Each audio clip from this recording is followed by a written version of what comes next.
Hello everyone, welcome back. तो आपका स्वागत है हमारे हर्माइट पॉलिनोमियल सीरीज़ के पहले वीडियो के अंदर। इस वीडियो में हम फाइंड आउट करेंगे हर्माइट डिफरेंशियल इक्वेशन का सॉल्यूशन बाय फ्रोबेनियस मेथड। तो आइए देखते हैं।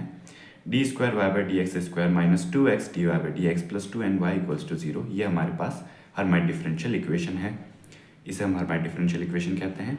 एंड इसको हम ऑपरेटर की हेल्प से ऐसे भी लिख सकते हैं, D square minus 2x D plus 2n y equals to 0। यहाँ पर कैपिटल डी क्या है हमारा, D by D X differential operator जो होता है ना।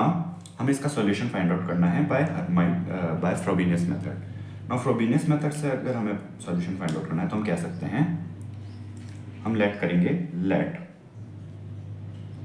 फ्रोबेनियस मेथड में हम लेट करते हैं सीरीज के फॉर्म में y is equals to summation r equals to 0 to infinite A R x to the power k plus r and a naught is not equals to 0।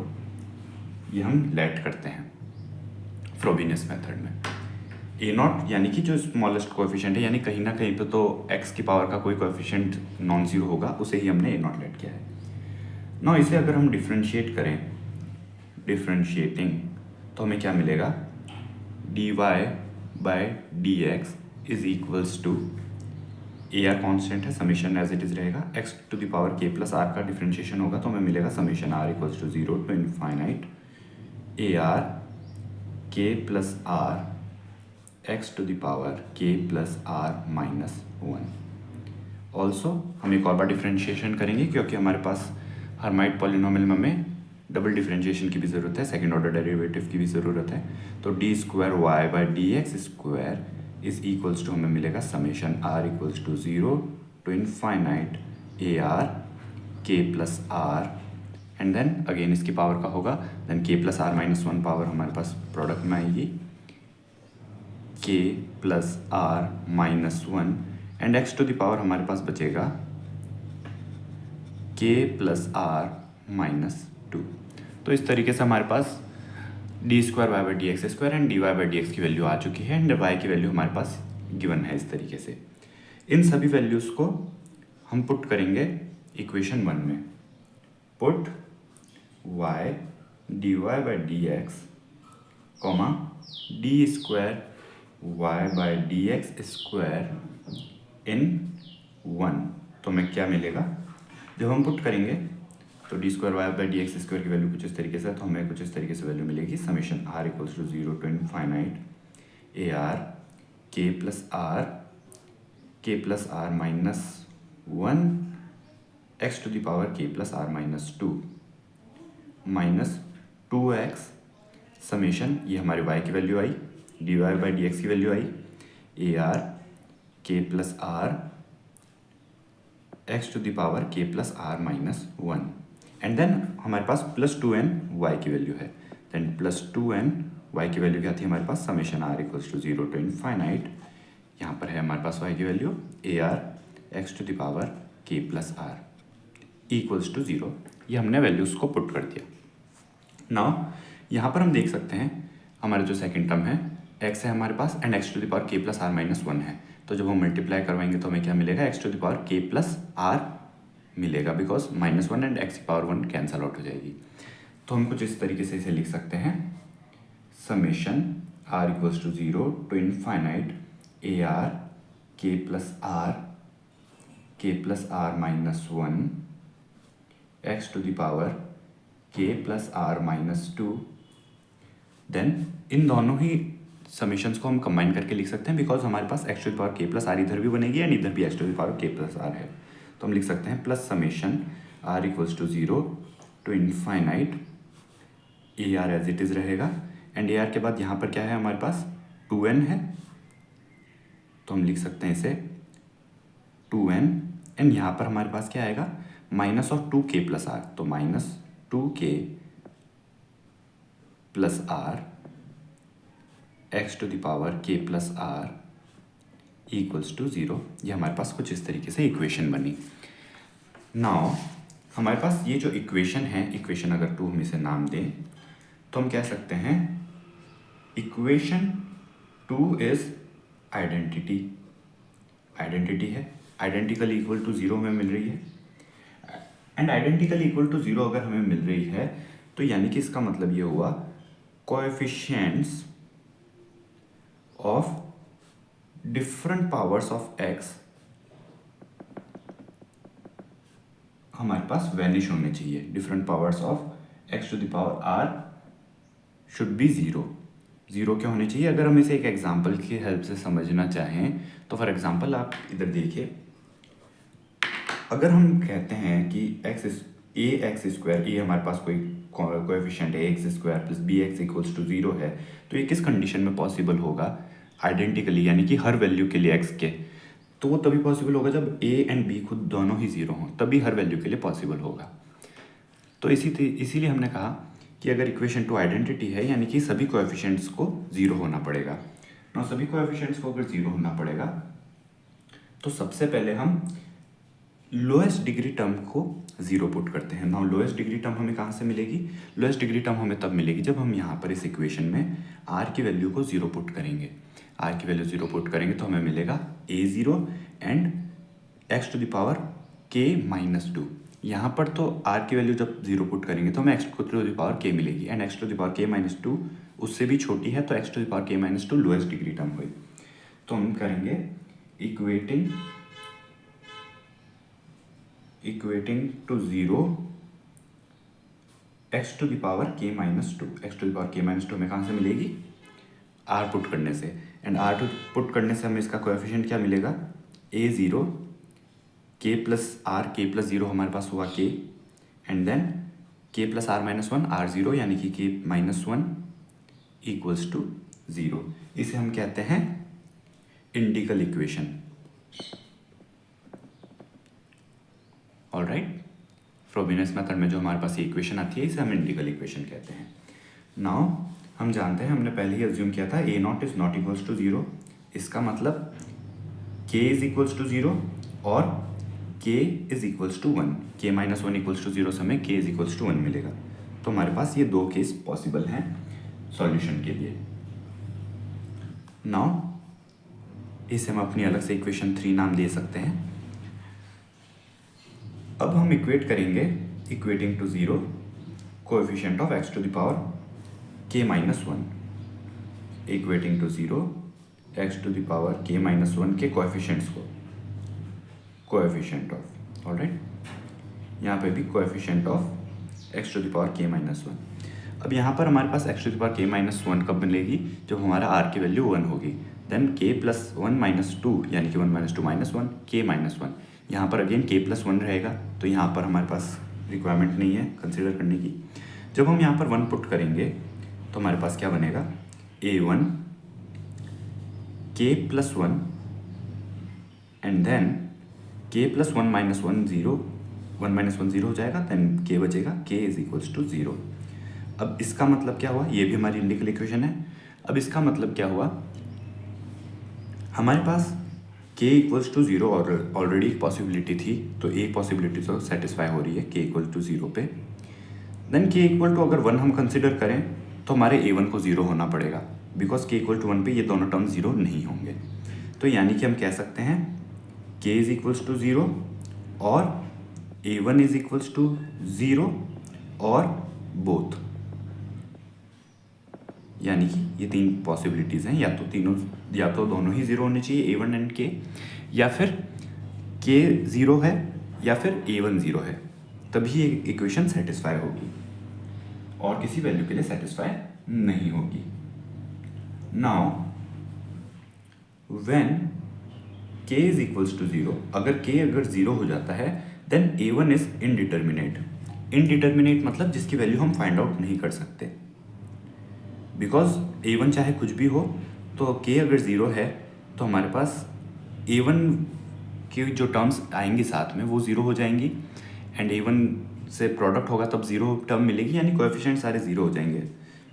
तो इसीलिए हमने कहा a1 इज डिटर्मिनेंट, ठीक है। तो यानी कि hence a0 and a1 are arbitrary, हमारे पास आर्बिट्ररी कांस्टेंट है, चाहे इनकी वैल्यू कुछ भी हो, हमारी जो हर्माइट पॉलिनोमियल, हमारा हर्माइट इक्वेशन है वो सेटिस्फाई जरूर हो जाएगी। Now equating to zero coefficient of general term, अब हम इक्वेट करेंगे equating to 0 coefficient of x to the power k plus R. अब हमें k प्लस आर किस तरीके से मिलेगी? अब k प्लस आर हमारे पास एक तो यहाँ से मिलेगी एंड यहाँ से भी मिलेगी।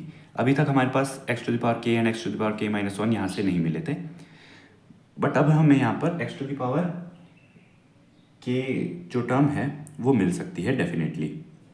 Now x to the power अगर हमें k को इक्वेट करना है 0 तो हमें क्या करना होगा?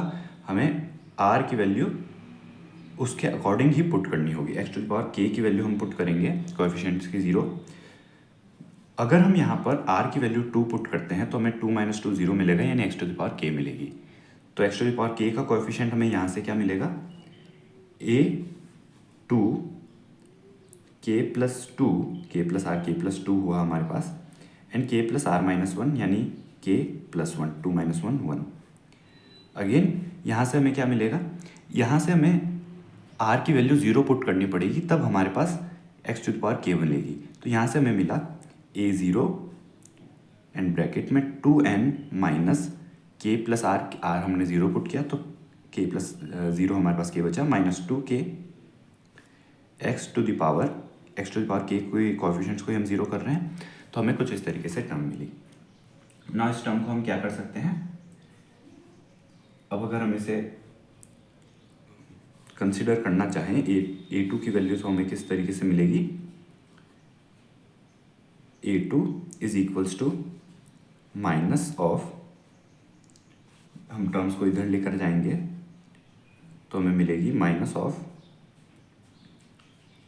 2n minus 2k a0 upon k plus 1 k plus 2। तो ये तो हमें a2 के लिए मिलेगी। ऑलराइट, तो इस तरीके से हमें a2 के लिए टर्म मिली। बट अगर हम चाहें कि हमें जनरल केस लिखना है, r के फॉर्म में लिखना है, तो उसके लिए हमें क्या करना होगा? उसके लिए हम करेंगे equating to 0 coefficient of x to the power k plus R. x to the power k plus R का कोएफिशिएंट हमें क्या मिलेगा? जब हम यहाँ पर r is equals to R plus 2 रखेंगे, यहाँ पर जब हमारी r की वैल्यू r प्लस 2 होगी, देन r प्लस 2 माइनस 2 हमारे पास क्या मिलेगा? r मिलेगा, then k plus R term मिल जाएगी हमें, एंड यहाँ पर हमारे पास सिंपली r पर ही k प्लस आर टर्म मिल जाएगी। तो यहाँ पर आएगा हमारे पास ar प्लस 2, यहाँ पर भी देखिए a0 था तो 0 प्लस 2 a2 था, then ar plus 2 and k plus R plus 2 हो जाएगा। यहाँ पर r की वैल्यू हमने r प्लस 2 कंसिडर की है, एंड यहाँ पर r प्लस 2 माइनस 1 यानी कि r plus 1 k plus R plus 1, and then हमारे पास टर्म मिलेगी, यहाँ से इस टर्म से हमारे पास टर्म मिलेगी plus ar 2n minus 2k plus R. यहाँ पर हमने क्या किया है? यहाँ पर हमने जो हमें ये इस तरीके से टर्म मिल रही थी उसी के लिए हमने एक जनरल रिजल्ट फाइंड किया है। बिकॉज यहाँ पर देखिए जब a0 होगा r इक्वल टू 0 पुट करेंगे तब अगेन हमारे पास यही टर्म मिलेगी, तो हमने इसका एक जनरल रिजल्ट फाइंड आउट किया है। अब हम इस इक्वेशन की हेल्प से r की डिफरेंट वैल्यूज़ के लिए जो हमारा कोएफिशिएंट्स हैं ar उनकी वैल्यू फाइंड आउट कर सकते हैं। तो इनके लिए इक्वेशन बनाते हैं हम। आइए, तो हमारे पास कुछ इस तरीके की टर्म निकल कर आई है ना, इसे हम पहले सिंप्लीफाई करेंगे। तो सिंप्लीफाई करने के लिए हम क्या कर सकते हैं? इसमें आप देख सकते हैं हमारे पास सबसे पहले हम इसे लिख सकते हैं ar प्लस 2, ये तो हम एज इट इज़ लिखेंगे, k plus R plus 2 and k plus R plus 1। यहाँ पर हम क्या कर सकते हैं? यहाँ पर अगर हम -2 कॉमन लें तो हमें क्या मिलेगा? -2 ar एंड ब्रैकेट में बचेगा k plus R minus n। कुछ इस तरीके से हमारे पास टर्म बचेगी, एंड इसको अगर हम ar प्लस 2 को ar के टर्म्स में लिखना चाहें तो हमें मिलेगा ar plus 2 is equals to, ये टर्म्स हमारे पास RHS पे जाएंगी तो हमें मिलेगा 2k plus R minus n upon k plus R plus 2 and then k plus R plus 1 into ar। हमारे पास कुछ इस तरीके से ये इक्वेशन निकल कर आई है। नाउ इस इक्वेशन की हेल्प से हम अलग अलग वैल्यूज़ को डिटरमाइन कर सकते हैं। तो सबसे पहले हम केस लेंगे, case 1 when k is equals to 0। Case 1 k is equals to 0 because हमें दोनों ही केस कंसिडर करने होंगे, k is equals to 0 and k is equals to 1। Now k is equals to 0 पर हम इस इक्वेशन से कह सकते हैं, इसी इक्वेशन को हम इक्वेशन 9 भी बोल सकते हैं। नाउ इक्वेशन 9 की हेल्प से हम कह सकते हैं AR plus 2 is equals to, जब हम k की वैल्यू 0 कंसिडर करें, क्योंकि हमने दो केस देखे थे, k equals to 0 and k is equals to 1 हमें मिला था।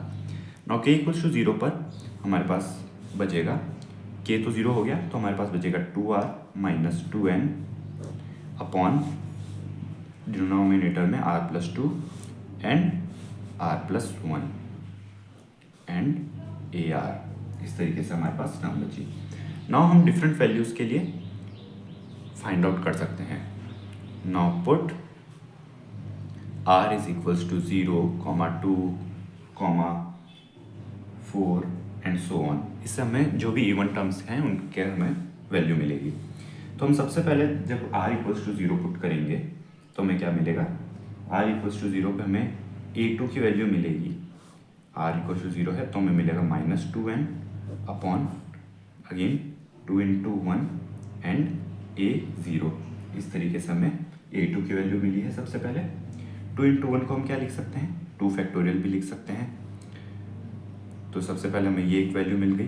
Then r is equals to 2 जब हम पुट करेंगे तो हमें क्या मिलेगा, 2 प्लस 2 4, यानी a4 इज इक्वल्स टू हमें मिलेगा 2 हमने पुट किया तो हमें क्या मिला, 2 2 ज़ा 4, 4 माइनस 2n अपॉन 2 प्लस 2 हमें 4 मिला एंड 2 प्लस 1 हमें 3 मिला, तो 4 इंटू 3। नाउ a2 है हमारे पास r इक्वल्स टू 2 पे, बट a2 की वैल्यू हम ऑलरेडी डिटरमाइन कर चुके हैं, तो a2 की वैल्यू हम यहाँ से डायरेक्ट पुट कर सकते हैं, सब्स्टिट्यूट कर सकते हैं।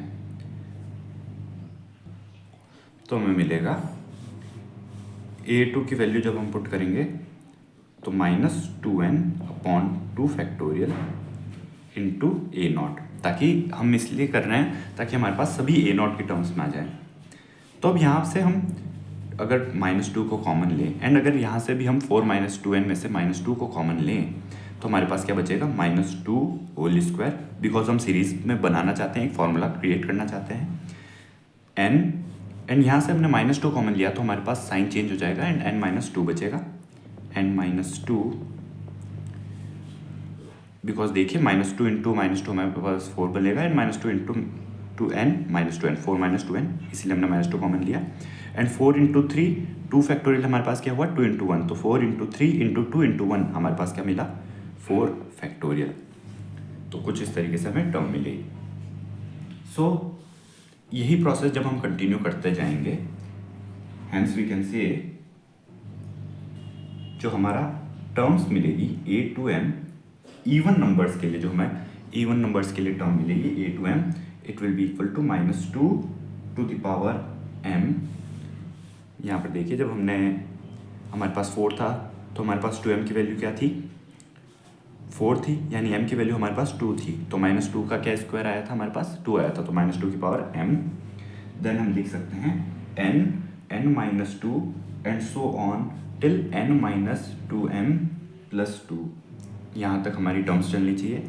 जब हमारे पास 2m की वैल्यू क्या थी, 4 थी, तो हमारे पास n-4 प्लस 2 यानी n-2 तक चलनी चाहिए थी, बिल्कुल चली है, upon r factorial. r factorial क्या है हमारा, 2m का ही फैक्टोरियल है। यहाँ पर हमारे पास a0 रहेगा साथ में, 2m का ही फैक्टोरियल है, एंड यहाँ पर हमारे पास a0 आ जाएगा प्रोडक्ट के अंदर। तो एक तो हमारे पास इक्वेशन मिली है, इसे हम नाम दे सकते हैं इक्वेशन 10। अगेन इक्वेशन 9 से ही हम कह सकते हैं, जब हम उसमें पुट करें r is equals to 1 and then 3 and then 5, because 2 के गैप से ही मिलेगी हमें टर्म्स, इसलिए हम 1 3 5 के लिए सभी और टर्म्स को फाइंड आउट कर सकते हैं। तो हमें क्या मिलेगा, r इज इक्वल्स टू 1 पे सबसे पहले हमें मिलेगा, जब हम r इक्वल टू 1 पुट करेंगे तो 1 प्लस 2 3 मिली हमें, a3 इज इक्वल्स टू, अब यहाँ पर भी हमने again k equals to 0 put किया है। k इक्वल्स टू 0 के लिए हम कंसिडर कर रहे हैं केस 1 के लिए। Then a3 is equals to हमें मिलेगा, जब r इक्वल टू 1 पुट करेंगे तो 2 minus 2n upon r plus 2 1 plus 2 3 and then r plus 1 1 plus 1 2 3 into 2 1 तो है ही हमारे पास एंड a1। तो इसे हम किस तरीके से लिख सकते हैं, इसे हम लिख सकते हैं -2 अगर हम कॉमन लें तो n-1 मिला हमें ब्रैकेट में एंड नीचे हमें मिला 3 फैक्टोरियल a1। अगेन हम ऐसे ही एक सीरीज यहाँ पर भी बनाएंगे। देन r इक्वल टू अगर हम 2 पुट करें तो हमें क्या मिलेगा, r इक्वल टू 3 अगर हम पुट करें बिकॉज हम यहाँ पर 2 के गैप से चलेंगे। देन 3 प्लस 2 हमें 5 मिला। Then a5 is equals to 3 put किया हमने तो 3 2 6 6 minus 2n upon 3 plus 2 5 into r plus 1 3 plus 1 4 into AR से हमें मल्टीप्लाई करना है। AR हमारा क्या, AR क्या होगा A3 की हमारे पास वैल्यू A1 के टर्म्स में ऑलरेडी पड़ी है तो हम उसे लिख सकते हैं -2n-1 अपॉन 3 फैक्टोरियल A1 हम ऐसे लिख सकते हैं। नाउ अगेन यहाँ से हम -2 कॉमन लेंगे जैसा कि हमने ऊपर भी किया तो हमें -2 होल स्क्वायर मिलेगा and then n-1 already available है। जब यहाँ से -2 कॉमन लेंगे तो हमारे पास -3 बचेगा तो n-1 n-3 upon 5 into 4 into 3 factorial यानी कि हमारे पास 5 फैक्टोरियल क्रिएट हो जाएगा a1। तो इस तरीके से हमारे पास इक्वेशन मिली। तो यानी कि हम कह सकते हैं देयरफॉर हमारे पास जो ऑड टर्म्स बनेगी a2m+1 वो कुछ इस तरीके से मिलेगी हमें। अगेन -2 की पावर हमारे पास m ही आ रही है। Then n-1 n-3 and so on till n-2m+1 तक हमारे पास टर्म्स चल रही है। जैसे कि हम अगर एग्जांपल m को अगर हम 2 रखते हैं तो 2 2 ज़ा 4 एंड -4 + 1 -3 तो यहाँ तक चली थी upon 2m+1 factorial. For example m की वैल्यू जब हमने 2 रखी तो हमें क्या मिला 2 2 ज़ा 4 + 1 5 फैक्टोरियल, ये 5 के लिए मिली थी हमें एंड a1। इस तरीके से हमारे पास टर्म्स आ रही हैं, इसे हम इक्वेशन 11 नाम दे सकते हैं। अब हमारे पास k तो 0 है तो सॉल्यूशन हमारा क्या होगा, हमने देखा था सॉल्यूशन हमारा था y = summation AR x⁴ k + r। अगर k हमारा 0 है तो हमारा समेशन क्या होगा, समेशन AR x⁴ r। इस तरीके से हमें सॉल्यूशन मिलेगा। देयरफॉर सॉल्यूशन हमें किस तरीके से मिलेगा, सॉल्यूशन हमें मिलेगा y = a0 + a2x² and so on plus a1x1 x⁴1 plus a2 x⁴³ and so on. यहाँ पर हमने क्या किया है, जब हम यहाँ पर वैल्यू पुट करेंगे तो a0 x⁴0 a1 x⁴1 and so on हमें टर्म्स मिलेगी। हमने यहाँ पर ऑड नंबर की टर्म्स को एंड इवन नंबर की टर्म्स को सेपरेट आउट कर लिया है। तो इससे हम क्या लिख सकते हैं, y = हमें मिलेगा a0 अगर हम कॉमन ले लें बिकॉज सभी टर्म्स में a0 आएगा एंड a0 अगर हम कॉमन ले लें तो हमारे पास क्या मिलेगी, सबसे पहले तो 1 मिलेगा। Then -2n upon 2 factorial x² plus हमारे पास थर्ड टर्म क्या थी a4 हमें क्या मिली थी -2² तो -2² n-2 upon 4 factorial and a0 हम कॉमन ले चुके हैं एंड सो ऑन हमें टर्म्स मिलेगी till -2m n-2 and so on till n-2m+2 upon 2m factorial x⁴2m। ये हमारे पास इवन नंबर्स के लिए फॉर्मूला मिलेगा एंड ऑड नंबर और जो टर्म्स हमारे उसके लिए हमें मिलेगा a1। अगेन a1 हमने कॉमन ले लिया है बिकॉज सभी टर्म्स में a1 हमें मिलेगा। देन हमें मिलेगा 1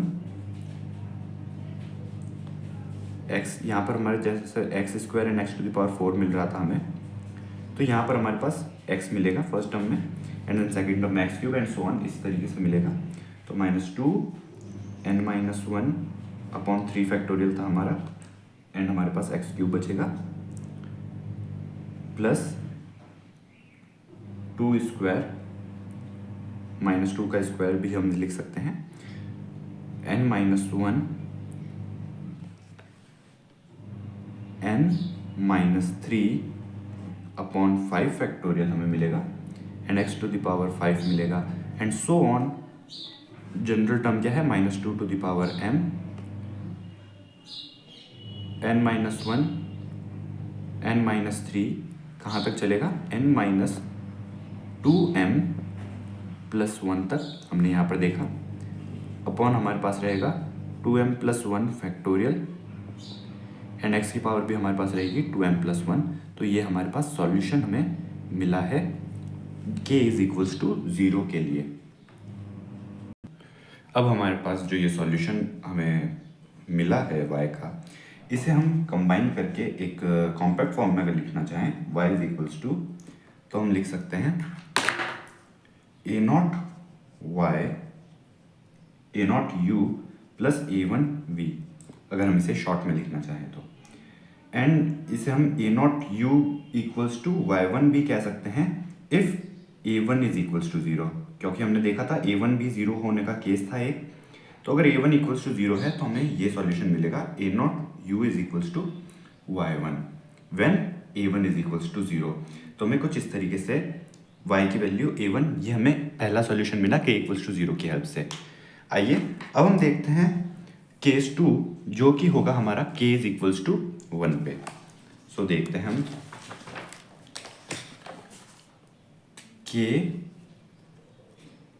केस हम लेंगे सेकंड, जहां पर हमारे k की वैल्यू होगी वो होगी 1। नाउ अगेन जो हमारे पास ये इक्वेशन थी हम देख सकते हैं 9, इस इक्वेशन 9 की हेल्प से हम यहाँ पर अगर पुट करें वैल्यूज़ AR प्लस 2 की, AR प्लस 2 के अंदर k की, तो हमें क्या मिलेगा 1 plus R minus n and k is equals to 1 है तो r plus 3 and k is equals to 1 plus r plus 2। तो हम कुछ ऐसा लिख सकते हैं, हमें मिलेगा a r plus 2 is equals to 2 times r plus 1 minus 2n, minus 2n को हमने सेपरेट कर लिया है ब्रैकेट से एंड हमें नीचे मिलेगा r plus 3 and r plus 2 and साथ में हमारा है AR। नाउ इस इक्वेशन के अंदर हम r की वैल्यू जब 1, 3 एंड 5 सब्स्टिट्यूट करेंगे तो हमें देखते हैं हमें क्या मिलेगा। Now put r is equals to 1, 3, 5, तो हमें क्या मिलेगा a3 is equals to a5 is equals to and so on till equals to 0। क्यों मिलेगा हमें? बिकॉज हम जानते हैं a1 हमारे पास क्या है 0 है इस केस के अंदर। बिकॉज अगर हम पीछे देखें जब हमने सॉल्यूशन फाइंड आउट किया था, अब देखिए जब हमने सॉल्यूशन फाइंड आउट किया था तो हमने कहा था यहाँ पर जब हमारे पास इंटीग्रल इक्वेशन निकल कर आई थी k की a1 की, then k is equals to 0 और a1 इज इक्वल्स टू 0 और बोथ आर 0। नाउ हम केस ले रहे हैं जब k is equals to 1। Now जब k इज इक्वल्स टू 1 होगा तो 1 प्लस 1 2 मिलेगा एंड 1 मिलेगा k हमें, तो a1 की वैल्यू 0 मिलेगी हमें इस केस में बिकॉज k 0 नहीं होगा।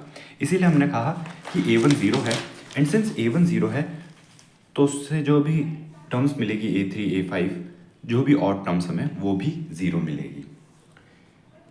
नाउ अब हम कह सकते हैं put r is equals to, now put r is equals to 2, 4 and so on. जब हम ये वैल्यू सब्स्टिट्यूट करेंगे तो हमें क्या मिलेगा, r इज इक्वल्स टू 0 से हम शुरू करेंगे, 0, 2, 4 इवन वैल्यूज़ के लिए हमें क्या मिलेगा, जब r इक्वल टू 0 पुट करेंगे तो हमें मिलेगा a2 इज इक्वल्स टू, सबसे पहला तो 2 है ही हमारे पास, देन r इक्वल्स टू 0 पे हमें मिला 2 माइनस 2n अपॉन 2 प्लस 3 हमारे 0 प्लस 3 हमारे पास हुआ 3 एंड 0 प्लस 2 1, 2 1 तो है ही हमारे पास एंड a0। तो यहाँ से अगर हम माइनस 2 कॉमन लें तो हम लिख सकते हैं minus 2 into n minus 1 a0 upon 3 factorial, a2 की वैल्यू मिली। सिमिलरली जब हम A4 की वैल्यू फाइंड आउट करेंगे तो अब हम क्या करेंगे, R इक्वल टू 2 पुट करेंगे, तो हम लिख सकते हैं इसे 2 इंटू 3 प्लस 2 हमारे पास क्या होगा, जब 2 रखेंगे तो 2 प्लस 1 हमारे पास क्या होगा 3 minus 2n upon R plus 3 हमारे पास क्या होगा 2 plus 3 5 into 2 plus 2 4 into A2।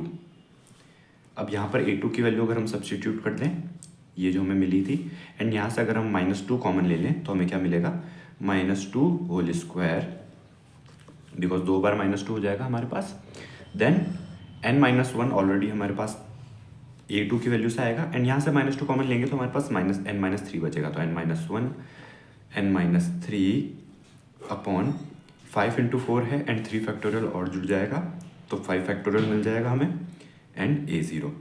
तो यानी कि हमारे पास वही टर्म आ रही है जब k इज इक्वल्स टू 0 के अंदर हमने और टर्म्स के लिए जो हमें टर्म मिली थी वो हमें मिली। तो यानी कि हम लिख सकते हैं therefore A2m is equals to -2 to the power m n-1 n-3 and so on till n-2m plus 1 upon 2m plus 1 factorial A0। ये हमारे पास रिजल्ट आया। अब हमारे पास k इज इक्वल्स टू 1 है, now k is equals to 1 है, सो हमारे पास सॉल्यूशन किस फॉर्म में बनेगा, बिकॉज हम जानते हैं हमारा क्या था y is equals to summation r equals to 0 to infinite AR x to the power r plus k के फॉर्म में था, एंड k हमारे पास क्या है 1 है, तो r प्लस k हमारे पास क्या होगा r प्लस 1। अब जब हम इसे सॉल्यूशन लिखना चाहें तो हम इसे ऐसे लिख सकते हैं a0x plus a2x cube, because a1 a3 a5 ये सभी 0 हो जाएंगे हमारे पास, plus a3x to the power a4x to the power 5 a3 again 0 हो जाएगा and so on till a2m x to the power 2m plus 1। इस तरीके से सॉल्यूशन मिलेंगे हमें, जिसको कि हम लिख सकते हैं y is equals to a0 हमने कॉमन ले लिया, सब में कॉमन आएगा, हमारे पास मिलेगा x minus 2n-1 upon 3 factorial x cube plus -2 square n-1 n-3 upon 5 factorial x to the power 5 and so on till -2 to the power m n-1 n-3 and so on till n-2m plus 1 upon 2m plus 1 factorial and so on। इस तरीके से हमें term मिलेगी, x की power साथ में रहेगी 2m plus 1 ना। यहाँ पर हमें सेम वही टर्म मिल रही है जो हमने देखा अभी, k इज इक्वल्स टू, जैसा कि हमने देखा था a1 के साथ में हमें टर्म मिली थी, सेम वही टर्म हमें यहाँ पर भी मिल रही है, बस इस बार हमारे पास a0 है a1 की जगह। तो हम इसका जो जनरल सॉल्यूशन है, इसको अगर हम y2 लेट करें तो हम जनरल सॉल्यूशन क्या लिख सकते हैं, जनरल सॉल्यूशन हमारे पास ऑफ हर्माइट इक्वेशन जो होगा वो हमें मिलेगा, उसे हम लिखते हैं y is equals to a(y1) plus b(y2)। इस तरीके से हम जनरल सॉल्यूशन लिख सकते हैं, जहां पर a एंड b जो क्या है हमारे पास, a and b are arbitrary constants, a and b are arbitrary constants. तो देखा हमने कि हम कैसे हर्माइट इक्वेशन का सॉल्यूशन फ्रोबेनियस मेथड की हेल्प से फाइंड आउट कर सकते हैं। नाउ एंड यहाँ पर हम इसलिए भी इसे लिख सकते हैं बिकॉज ये जो टर्म हमें मिल रही है ये ऑड नंबर के टर्म्स में, जो उससे हमने y2 कहा, तो जो हमारे पास k इक्वल टू 1 के k इक्वल टू 0 के लिए ऑड नंबर्स के लिए जो मिली थी, और ये जो टर्म है ये दोनों सेम ही है, इसलिए हम y2 के अंदर ये सारी टर्म कंसिडर हो जाएंगी एंड y1 के अंदर इवन टर्म्स कंसिडर हो जाएंगी। So this was the solution of Hermite equation, Hermite differential equation. Next video में हम जानेंगे कैसे इस सॉल्यूशन की हेल्प से हम हर्माइट पॉलिनोमियल्स डिफाइन करते हैं, हर्माइट पॉलिनोमियल्स क्या होते हैं हमारे, वो जानेंगे। एंड आने वाले वीडियोस में पूरी सीरीज़ होगी ये, जिसके अंदर हम हर्माइट पॉलिनोमियल्स की generating function and different properties and recurrence relation, orthogonal property etcetera के बारे में भी जानेंगे। अगर आपको वीडियो पसंद आया हो तो लाइक ज़रूर कीजिएगा, अगर आप चैनल पर नए हैं तो सब्सक्राइब भी कीजिएगा, एंड क्या आपके सजेशंस हैं ये कमेंट में ज़रूर बताइएगा। मिलते हैं नेक्स्ट वीडियो में, तब तक के लिए take care and thanks for watching.